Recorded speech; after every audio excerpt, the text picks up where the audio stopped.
Slay J here from Talk Nerdy to Me, and I'm here to talk nerdy to you about Aquaman and the Lost Kingdom.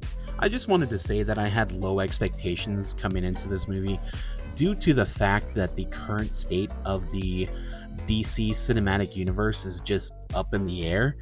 I am just a normal moviegoer. I am a casual DC fan, so I don't know all the specifics. I don't know if this movie counts or if this is just a product of something that's not going to be counted in the future. At the beginning, the movie does a clever thing where it recaps what happened on the previous movie, which kind of catches you up, kind of refreshes your mind, and even makes it for people that didn't see the first movie to enjoy this one and kind of know what's going on. Start off by seeing Arthur become a dad, and that was very heartwarming to me.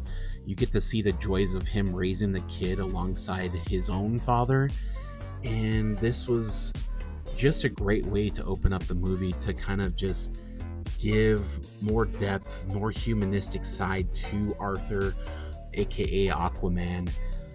You do find out that the baby shares the same type of powers where he can talk to fish like Arthur does, and you're kind of excited to see where they're going to go with this type of story. It was great because it made it seem like Arthur wasn't alone anymore. That was just a great character development that was unexpected and very welcomed. We then see the Black Manta find the Black Trident, which unlocks an ancient power and knowledge to the wielder of this trident.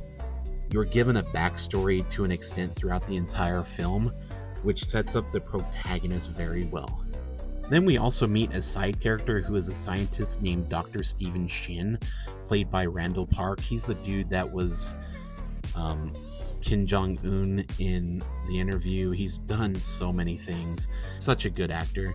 We start to like this character even though he is on the wrong side of the film. After an encounter that maimed Mira, who is played by Amber Heard, Arthur enlists the help of his brother Orn with much reluctance. This begins a redemption arc for this character, which was very welcome and gave more character depth to Arthur and Orn himself.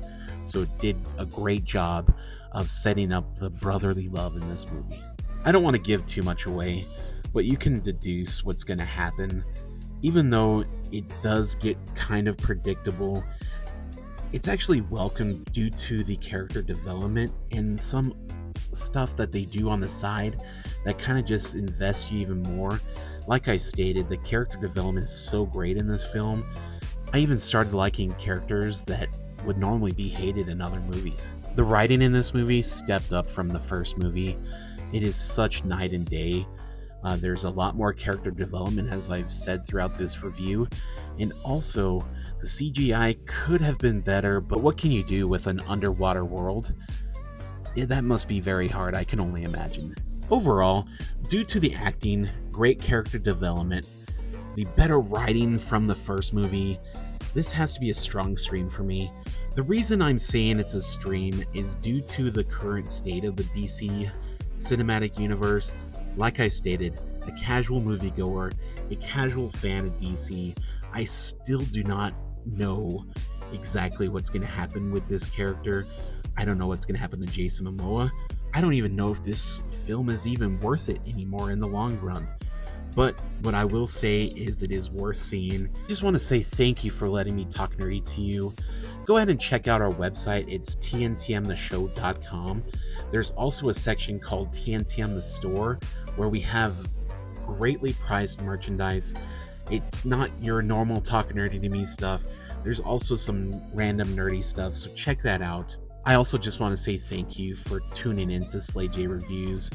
It's been a great pleasure doing this, and I'm excited to do more of these. And just remember, stay nerdy, planet Earth.